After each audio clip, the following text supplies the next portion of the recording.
Hey, Michael Thompson back with part two of the 1916 Easter Rising. This is such exciting stuff. This history really gets me. I hope it gets you as well, because this is one of my passions. I don't know how many of you remember. I'm a multi-passionate person. I explore my many passions. History is one of them, and Irish history is a special one because my dad always taught us to be proud of our Irish ancestry, and so I am. The 1916 Rising. I'm going to tell you a little bit more in part 3 about the special commemoration that we're going to do for the 100th anniversary of this. But let's talk now about the timeline. What were the events that led up to and happened during the Rising? I've given you the background, the why. Now we're going to talk about the what. Well, one of the most important whats was 1798. There were a lot of times when the Irish tried to rise up. The English ruled over them for 700 and more years, and they were really always trying to rise up and rebel and throw off that English yoke. They were largely inspired by the Americans in our revolution. 1776, we threw off the English yoke. 1798, the Irish gave it a try. It didn't work out as well for them. The English put down that rebellion. And as a matter of fact, it spawned an Act of Union.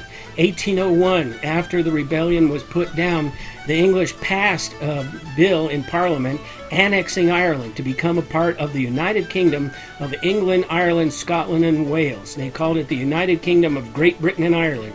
And it encompassed all of those countries. And the English, therefore, set themselves up officially. Even though they had ruled over the Irish for many years before that, they now became officially part of the crown and dictated to them. One of the problems with that was they really persecuted Catholics. They didn't allow them to run for office or do a lot of things. That was partly alleviated in 1829 as the great hero Dan O'Connell. I don't know if you've heard of him, but if you want to read about a great hero of Ireland, read about Daniel O'Connell. He got the English to agree to Catholic emancipation. Irish could now be elected to Parliament. Problem was they didn't have secret ballots, and so the landlords tended to influence them to vote for English people. But little by little, they're gaining ground. In 1881, Charles Stewart Parnell campaigns for home rule. That was the idea that Ireland could be still part of the United Kingdom, but yet have their own parliament, have at least some say in the internal affairs of their own country. And that was a popular idea among the Irish. It was resisted by the Union Irish in the Northeast. They didn't want home rule. They wanted to be a part of Great Britain and just follow British rule. So there was always some tension in that, and they tried several times to get a bill passed. It finally happened in 1912. The Home Rule Bill passed the House of Commons, which is the English equivalent to our House of Representatives, but it didn't pass the House of Lords, which is kind of analogous to our Senate. It's the elite upper house of the English Parliament. It doesn't pass the House of Lords, but because of some special constitutional things, it got to be law anyway. It was kind of a really interesting thing so it becomes law. Home rule is now law. Ireland is now a home rule country, but how to put that into practice was a big, fierce argument for many years. So that was in 1912 when that broke out. A lot of tension still kept going throughout Ireland in other areas as well. For instance, in 1913, a fellow named Jim Larkin founded the Irish Transport and General Workers Union. They called for a workers' strike for better pay and conditions. So labor unions and that kind of thing, that movement is starting to take effect in Ireland as well. And in a lot of ways, they align themselves with the independence movement. For instance, in 1913, Larkin, the union guy, gets together with James Connolly, who was one of the heroes of the Irish movement, and they established the Irish Citizens' Army. Its original purpose was to protect strikers, but later it becomes a part of the independence movement. In November of 1913, the Irish Volunteers, founded in Dublin to secure the rights and liberties common to all the people of Ireland.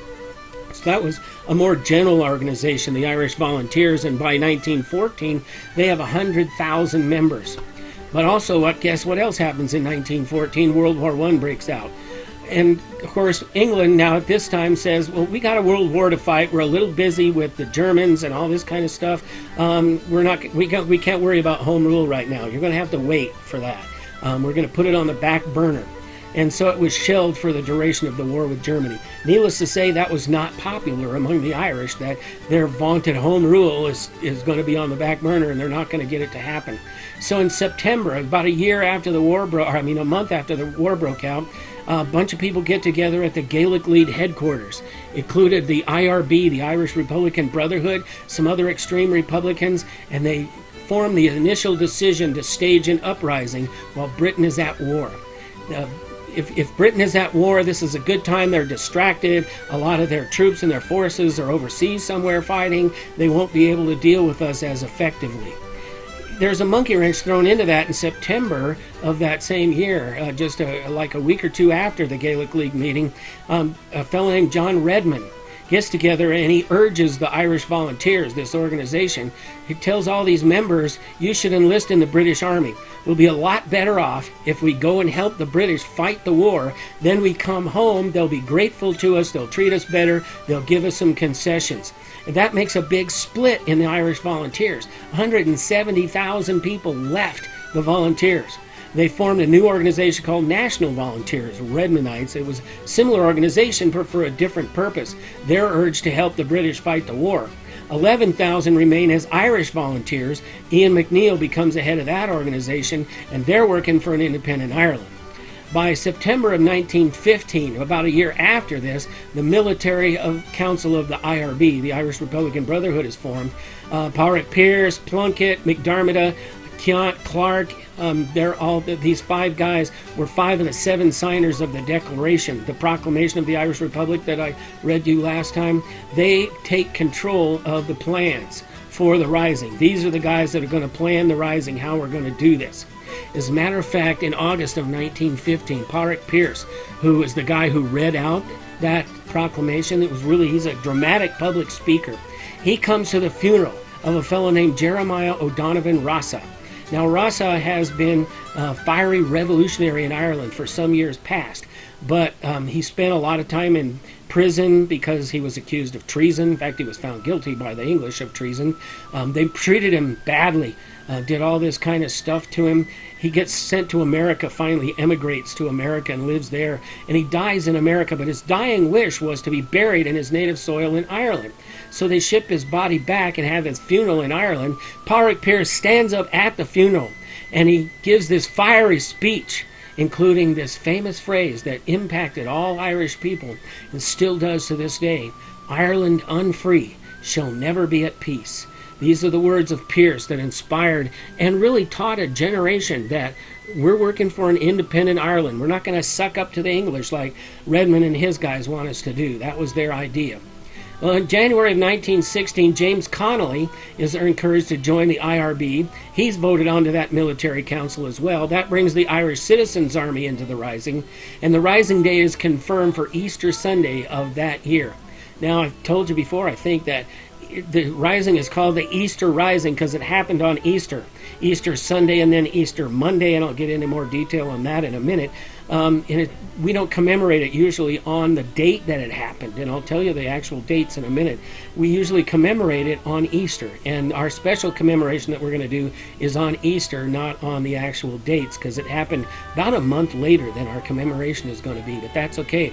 You'll come home knowing what to do for the actual dates if you want to do it that way. So they confirm Easter Sunday.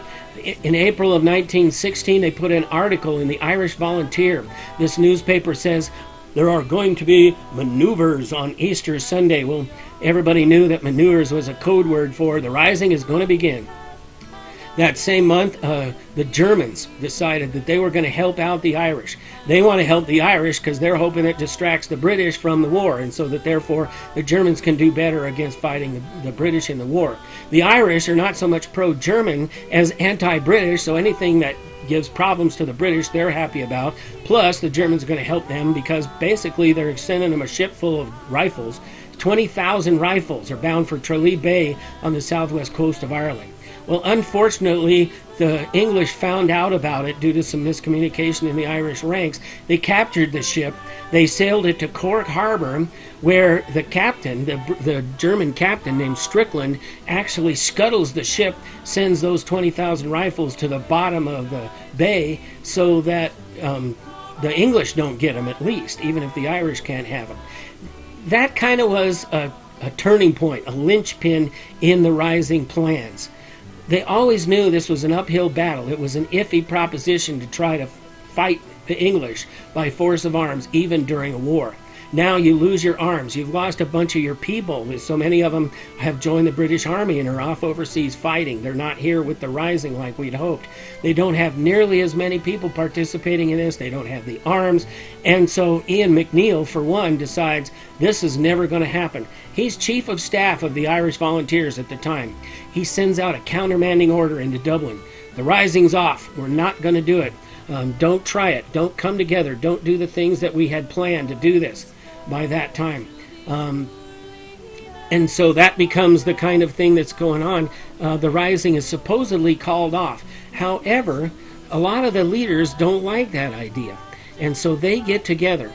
And on April 23rd, which is Easter Sunday, after this countermanding order is published and sent throughout the land, that military council meets 9 o'clock in the morning, Easter Sunday, to discuss the situation.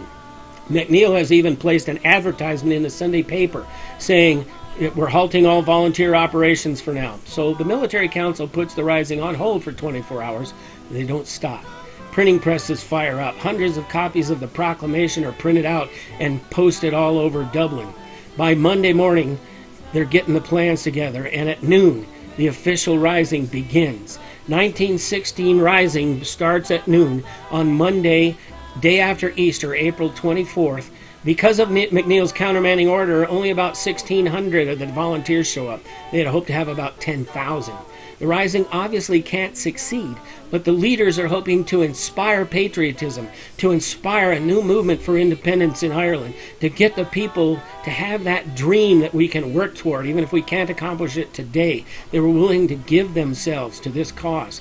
In fact, Pádraig Pearse is quoted as saying, "There are many more things more horrible than bloodshed, and slavery is one of them." In other words, we will not stand still and let this happen.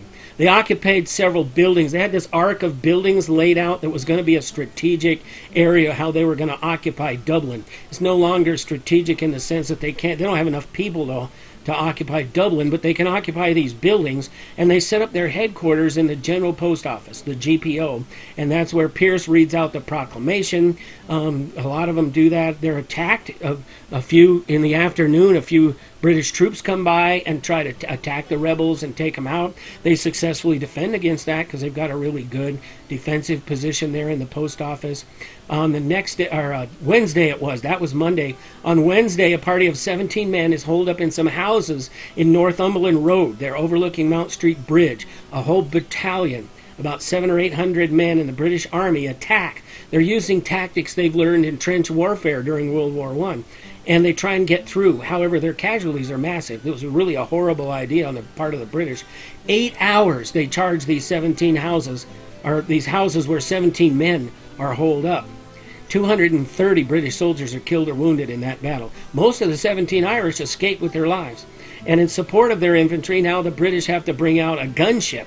They have the Helga sail up the River Liffey into Dublin in the area, bombards the rebel positions with cannons from this gunship. By the 27th, which is Thursday, 12,000 British troops have now entered Dublin. Most of Sackville Street is on fire. Sackville Street is now known as O'Connell Street, and we'll visit that as part of this commemoration. I don't want to give away too many details just yet. You got to watch part 3 to get that. The rebels can't venture outside because of machine gun fire. There's artillery fire going on, and as a matter of fact, it catches the General Post Office on fire. On Friday, the leaders have to evacuate that area because the building's on fire and the result of the artillery bombardment. The leaders finally decide to surrender. So on Saturday, about noon, they make this decision. 3:30 p.m., Pádraig Pearse goes to the British commander, hands over his sword, and signs the surrender order. And there were some other places in Ireland where things didn't go as well as planned either. Not a whole lot happened. There were a few battles, but no real great victories, no chance of a military success. Well, guess what? The Irish people are pretty angry about this whole thing now. The British have come in, destroyed Sackville Street, which is the center of Dublin. The buildings are on fire. They've declared martial law. 300 civilians got killed in this. It wasn't nearly as many of the Irish troops, but civilians on both sides were killed in the process of this. And so the leaders have surrendered to the British. Now, I've told you, normally what happens for that is you surrender, they take you captive, they put you in prison for a few months, they make some negotiations where you promise never to do it again, they let you free, you go and start making your plans. You probably never amount to anything again because you can't do that again right away. It takes a while to build up. And so that's how it normally goes. But General Maxwell, who's the British commander, is a hardliner. He's not going to go for this kind of stuff. He starts to go hardline. He begins to execute those leaders, Pierce and Plunkett and Connolly and those guys. He puts them they're in Kilmainham jail, and he begins to have them shot by firing squad. By the time he gets to 15, the Irish people have gotten outraged. They've turned their sentiment entirely. They were upset that the rebels had started all this. Now they're saying, no, it's the British fault. It's you guys that did all this. If you hadn't been so cruel and inhumane and all this kind of stuff, starts a lot of anti-British sentiment. They get really upset. The British committed atrocities against civilians during the battles and afterwards, in the aftermath, because of Maxwell and people like him. And so Irish sentiment begins to change the other way. The failed rising has now carried out Pierce's dream of inspiring the Irish to continue the fight. It becomes an armed insurrection, sort of a guerrilla war. Finally resulted in independence, and I'll tell you more about that in part 3. That's going to be a really interesting story. One of those who fought in the rising was a man named Stephen Behan, and he has a really interesting story. Apparently, after the rising, the Easter week itself, Behan was, or during the rising and in the days after, he was one of Michael Collins' 12 apostles. It was a group, they were called that, and this group was responsible for assassinating British Army officers. Told you it was a guerrilla-type war. Behan had 3 sons, Brian, Brendan, and Dominic, and he taught them the classics of literature. He gave them a great patriotism for Ireland. Brendan, his son, was especially a prolific writer and performer. Many of his works are famous still today. However, it was Dominic who wrote one of the most endearing songs of the rebellion. According to the story, after the war, the Behan family lived on a square in Dublin town. And when Stephen had a bit too much to drink, which did happen from time to time, he was known to sally outside into the square, taunt his neighbors with challenges, especially regarding the activities of the Black and Tans. They were a quasi-police force used by the British to combat the rebellion. Dominic, that one of those 3 sons, wrote this song in memories of what happened and how his father had acted and how he had carried on after the war. It's called Come Out Ye Black and Tans. I'd like to do it for you now. I was born in a Dublin street where the royal drums did beat, and those loving English feet, they walked all over us. And every single night when me da would come home tight, he'd invite the neighbors out with this chorus. Come out, you black and tans, come and fight me like a man. Show your wives how you won medals down in Flanders. Tell 'em how the IRA made you run like hell away from the green and lovely lanes of Kilishandra. Come let us hear you tell how you slandered great Parnell when you fought him well and truly persecuted. Where are those sneers and jeers that you loudly let us hear when our heroes of 16 were executed? Come out, you black and tans, come and fight me like a man. Show your wife how you won medals down in Flanders. Tell her how the IRA made you run like hell away from the green and lovely lanes of Kilishandra. Come tell us how you slew them old Arabs 2 by 2. Like the Zulus, they had spears and bows and arrows. How bravely you faced one with your 16-pounder gun, and you frightened them poor natives to the marrow. Come out, you black and tans, come and fight me like a man. Show your wife how you won medals down in Flanders. Tell her how the IRA made you run like hell away from the green and lovely lanes of Kilishandra. Alan Larkin and O'Brien, how you bravely called them swine. Robert Emmet, who you hung and drew and quartered. How upon the scaffold high you murdered Henry Joy, and our croppy boys from Wexford you did slaughter. Come out, you black and tans, come and fight me like a man. Show your wife how you won medals down in Flanders. Tell her how the IRA made you run like hell Galloway, from the green and lovely lanes of Kilishandra. Well, the time is coming fast, and I think them days are here when each English shining here will run before us. And if there'll be a need, our kids will say Godspeed with a verse or two of Stephen Behan's chorus. Come out, you black and tans, come and fight me like a man. Show your wife how you won medals down in Flanders. Tell her how the IRA made you run like hell away from the green and lovely lanes of Kilishandra. Yes, come out, you black and tans, come and fight me like a man. Show your wife how you won medals down in Flanders. Show her how the IRA made you run like hell away from the green and lovely lanes of Kilishandra. From the green and lovely lanes of Kilishandra. Now, of course, that song was kind of after the rising itself, but it expresses the sentiment that a lot of Irish had about the British and their occupation, and a lot of the things that kept them going, the patriotism and the stirring things that kept them going during the war that ensued, and as they kept on going with this insurrection until they finally got a treaty from the British. That's going to be really interesting. Michael Collins and the story of how the treaty was signed. It really made a lot of people angry, but they misunderstand. And I'll tell you more about that in the next video that's coming up. I want to thank people who have put comments in. I've got some great input from some of you about what's going on with this, and I hope it's arousing your interest in the commemoration and what we're going to do.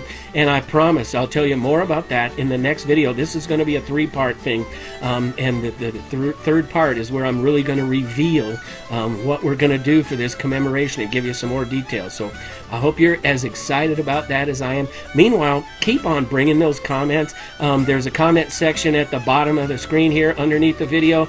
Put them in there. Let us know. Tell me what you're doing, what this means to you.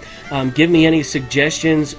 If I've got anything wrong, because I don't guarantee I'm the expert in history. I think I know what I'm talking about, and I've researched this, and I've really gotten into it, and I wanted to share that with you. So please give me your input, and stay tuned. A couple of days, the next video will come out, and I hope it's good for you as it is for me. Thanks for being here.